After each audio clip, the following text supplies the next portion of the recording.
Okay, ഈ question എന്ത് എടുത്തോളൂ.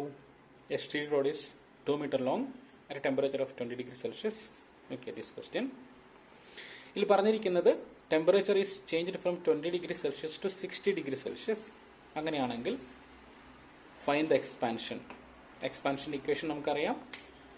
Equation is alpha equal to delta L is equal to alpha delta T L എന്നറിയാം. ആ equation ഉപയോഗിച്ചിട്ട് എക്സ്പാൻഷൻ കണ്ടുപിടിക്കാം. രണ്ടാമത്തെ പോയിന്റ് എന്ന് പറഞ്ഞാൽ calculate stresses induced if the expansion is prevented. Expansion prevent ചെയ്താൽ മാത്രമേ സ്ട്രെസ് ഉണ്ടാവുന്നുള്ളൂ അല്ലേ. അപ്പോൾ അത് ഡയറക്റ്റ് ഇക്വേഷൻ ആണ്. So this is the equation. Delta L is equal to alpha TL. Solve with that we will be getting 0.96 mm, and the stress is equal to E alpha T. Solve with that we will be getting this one. അടുത്തൊരു ചെറിയൊരു ടേമും കൂടി ഉണ്ട്. ഒന്ന്, support yield ചെയ്യുകയാണെങ്കിൽ എത്ര stress develop ചെയ്യുന്ന ചോദിച്ചത്. ഇപ്പോൾ തെർമൽ സ്ട്രെസ് നമ്മൾ കണ്ടിരുന്നു. Change in length due to thermal stress will be alpha delta T into L എന്ന് പറഞ്ഞു. This is the change in length. Suppose ഈ ഒരു മെറ്റീരിയൽ ഇവിടെ ഫിക്സ്ഡ് ആണ്. You are increasing the temperature. അപ്പോൾ ഇത് എക്സ്പാൻഡ് ചെയ്യാൻ ശ്രമിക്കും.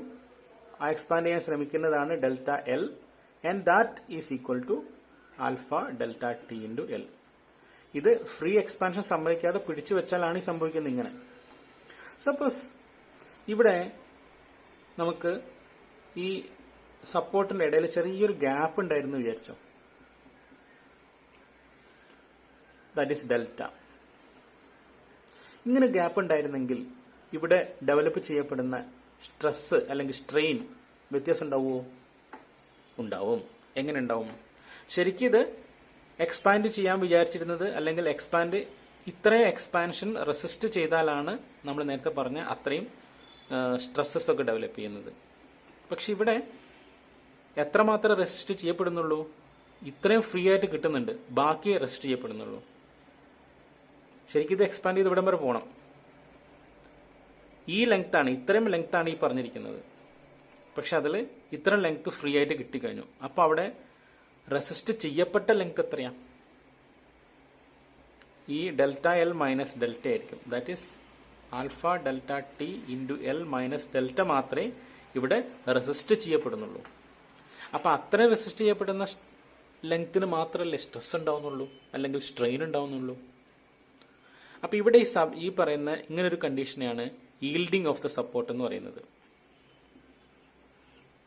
Yielding of the support. സപ്പോർട്ടിൽ കുറച്ചൊരു ഡിലേ അല്ലെങ്കിൽ ഒരു ഡിഫ്ലക്ഷൻ വന്നു, ഓൾറെഡി അതിൽ ഗ്യാപ്പ് വന്നു. അതുകൊണ്ട് അവിടെ ഉണ്ടാക്കപ്പെടുന്ന തെർമൽ സ്ട്രെസ് കുറവായിരിക്കും. ഇതാണ് നേരത്തെ ഞാൻ പറഞ്ഞ ബ്രിഡ്ജസിന് സംഭവിക്കുന്നത്. ഇതിലൊരു ഗ്യാപ്പ് കൊടുത്തു കഴിഞ്ഞാൽ അവിടെ തെർമൽ സ്ട്രെസ് കുറയ്ക്കാൻ പറ്റും. സപ്പോസ് ഈ ഡെൽറ്റയും ഇത്ര എമൗണ്ട് കൊടുത്തു നിരച്ചോ, എത്രത്തോളമാണ് ഇവിടെ ഡെവലപ്പ് ചെയ്യപ്പെടേണ്ടത് അത്രയും ഡെൽറ്റ കൊടുത്തു കഴിഞ്ഞാൽ, ഇത് രണ്ടും ഈക്വൽ ആയി കഴിഞ്ഞാൽ ഇവിടെ ചേഞ്ച് ഇൻ ലെങ്ത് അല്ലെങ്കിൽ റെസിസ്റ്റ് ചെയ്യപ്പെടുന്ന ചേഞ്ച് ഇൻ ലെങ്ത് 0 ആയിട്ട് മാറൂലേ. ഈ ഗ്യാപ്പ് എത്രത്തോളാണോ എക്സ്പാൻഡ് ചെയ്യേണ്ടത് അത്രയും കൊടുത്തു കഴിഞ്ഞാൽ ഇത് തമ്മിലുള്ള ഡിഫറൻസ് 0 ആയിട്ട് മാറും. അപ്പോൾ അവിടെ സ്ട്രെസ്സും സ്ട്രെയിനും ഡെവലപ്പ് ചെയ്യുന്നേ ഇല്ല അല്ലേ. അപ്പോൾ തെർമൽ സ്ട്രെസ് ഡെവലപ്പ് ചെയ്യാൻ എത്രത്തോളം ലെങ്ത് വേണോ അത്രയും നമ്മൾ ഗ്യാപ്പ് കൊടുത്തു കഴിഞ്ഞാൽ അവിടെ സ്ട്രെസ് ഡെവലപ്പ് ചെയ്യുന്നില്ല. അപ്പോൾ ഇങ്ങനെ അത്രത്തോളം ഗ്യാപ്പ് ഇല്ലെങ്കിലും ചെറിയ രീതിയിൽ ഈ സപ്പോർട്ടിലൊരു ഡിഫ്ലക്ഷൻ ഉണ്ടെങ്കിൽ that is known as the yielding of the support. അങ്ങനെ ഈൽഡിങ് സംഭവിക്കുന്നുണ്ടെങ്കിൽ സ്ട്രെയിൻ അല്ലെങ്കിൽ സ്ട്രെസ് കുറവായിരിക്കും. അപ്പോൾ നമുക്ക് അടുത്ത ഹെഡിങ് എഴുതാം. Thermal stress due to yielding of a support. Thermal stress due to yielding of a support. താഴെഴുതാം. Let delta be the yielding of the support. Let delta be the yielding of the support. Then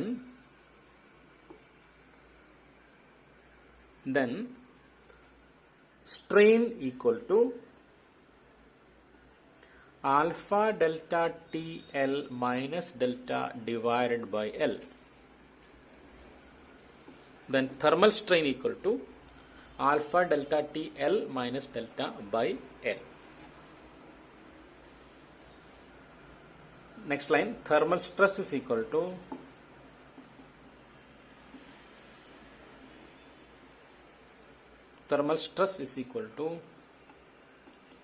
E into alpha delta TL minus delta divided by L.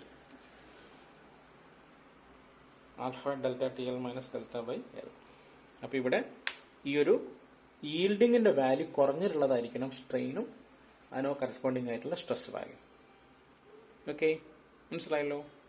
ഇനി ഇതിന്റെ problem നോക്കാം. Write down this question. A steel rod of 30 mm diameter, 5 meter long is held by 2 grips. Find the stresses and compressive force when the temperature is raised by 30 degrees Celsius. രണ്ട് condition പറഞ്ഞു. Ends do not yield and the ends yield by 0.12 mm. Direct equation മാത്രം. When the ends do not yield എന്ന് പറഞ്ഞാൽ നമ്മൾ ആദ്യം പറഞ്ഞ ആ രണ്ട് ഇക്വേഷൻ എന്തൊക്കെയായിരുന്നു? Delta L is equal to alpha delta T into L. എന്താ കാണാൻ പറഞ്ഞത്? Determine the stress and compressive force കാണാൻ പറഞ്ഞു. സോ ഒന്നാമത്തെ പാർട്ടിൽ കാണാൻ പറഞ്ഞിരിക്കുന്നത് സ്ട്രെസ് ആണ്. സിഗ്മ ഇസ് ഈക്വൽ ടു നമുക്കറിയാം ഇ ഇൻറ്റു ഇക്വേഷൻ തന്നെ ഇ ഇൻറ്റു ആൽഫ ടി ആയിരുന്നു. And stress determine the stresses and compressive force. Compressive force എന്ന് പറഞ്ഞാൽ P will be the stress into area of cross section. അത് നമുക്കറിയാം. ഇനി രണ്ടാമത്തെ കണ്ടീഷനായി it is yielding by എത്ര തന്നിരിക്കുന്നത്? 0.12 mm ഈൽഡ് ചെയ്തു. 0.12 mm. അപ്പോൾ നമ്മൾ ഇക്വേഷനൊക്കെ മാറി. സിഗ്മ ഈക്വൽ ടു നേരത്തെ നമ്മൾ എഴുതിയിട്ടുണ്ടായിരുന്നു E into alpha delta T L minus delta by L. ആ ഇക്വേഷൻ ഉപയോഗിക്കാം. അതേപോലെ സ്ട്രെസ് കിട്ടി കഴിഞ്ഞാൽ P will be this stress sigma 2 എന്നായിരിക്കാം. Sigma 2 into A. That's all. So the areas are, answers are, first x answer എന്ന് പറയുന്നത് this is equal to 72 Newton per mm square and force is equal to 50.89 kilonewton. രണ്ടാമത്തെ answer എന്ന് പറയുന്നത് answer is this one 67.2 Newton per mm square. 67.2 Newton per mm square and the force is equal to 47.5 kilonewton. കണ്ടോ? ശ്രദ്ധിക്കുന്ന ഇവിടെ ശ്രദ്ധിച്ചില്ലേ? കണ്ടില്ലേ? ഈ value ഇത് completely resist ചെയ്യാണ്. ഈൽഡിങ് സംഭവിക്കുന്നില്ല. അപ്പോൾ ഉണ്ടാകുന്ന സ്ട്രെസ് ഇതിനേക്കാൾ കൂടുതലായിരിക്കും. കണ്ടോ? അപ്പോൾ കുറച്ചൊരു ഈൽഡിങ് വരുന്ന സമയത്ത് സ്ട്രെസ്സും കുറഞ്ഞു, അതേപോലെ കംപ്രസീവ് ഫോഴ്സ് ഡെവലപ്പ് ചെയ്തതും കുറഞ്ഞു. കേട്ടല്ലോ? Okay, this is the answer of the question. Try out this question. ഇത് കോമ്പോസിറ്റ് ബാറിൻ്റെയാണ്. ഇതും ഡയറക്റ്റ് ഇക്വേഷൻ സബ്സ്റ്റിറ്റ്യൂഷൻ മാത്രമേ ഉള്ളൂ. നമ്മൾ നേരത്തെ പറഞ്ഞിരുന്ന ഒരു ഇക്വേഷൻ, ആ ഇക്വേഷൻ സബ്സ്റ്റിറ്റ്യൂഷൻ മാത്രം ട്രൈ ചെയ്യാം. സ്വന്തം ചെയ്ത് നോക്കുക. ആ ഇക്വേഷൻ നിങ്ങൾക്ക് ഡെവലപ്പ് ചെയ്യാൻ പറ്റണം. അതിന് വേണ്ടിയിട്ടാണ് ഞാൻ ചെയ്തു തരാത്തത്. ഇക്വേഷൻ സബ്സ്റ്റിറ്റ്യൂട്ട് ചെയ്യാൻ നമുക്ക് രണ്ട് ഇക്വേഷൻ പഠിച്ചിട്ടുണ്ടായിരുന്നു. ഒന്ന്, രണ്ട് കണ്ടീഷൻ പഠിച്ചിട്ടുണ്ടായിരുന്നു. ഒന്ന്, compressive stress in one, compressive force in one equal to tensile force in other. രണ്ടാമത്തെ condition alpha 1 minus alpha 2 into delta T equal to ഒരു ഇക്വേഷൻ എഴുതിയിട്ടുണ്ടല്ലോ. ഓക്കെ, അത് വെച്ചിട്ട് പ്രോബ്ലം സോൾവ് ചെയ്യാം. ദ ആൻസേഴ്സ് ആർ, ഇതാണ് പ്രോബ്ലത്തിന്റെ answer. Stress in steel is equal to 44.86 and stress in aluminium is equal to 30.06 newton per mm square. Try this question. നേരത്തെ ചെയ്ത പോലെ തന്നെയുള്ള ക്വസ്റ്റ്യൻ ആണ്. ഇത് ചെയ്ത് നോക്കാം. ദ ആൻസേഴ്സ് ആർ, നോട്ട് ചെയ്തോ. Stress in steel equal to 44.8 newton per mm square. Stress in steel equal to 44.8 newton per mm square. And stress in copper equal to 50.7 Newton per mm square. Stress in copper equal to 50.7 Newton per mm square. Okay. So by that first topic of the module 2 is over. Next class next topic. Bye. See you.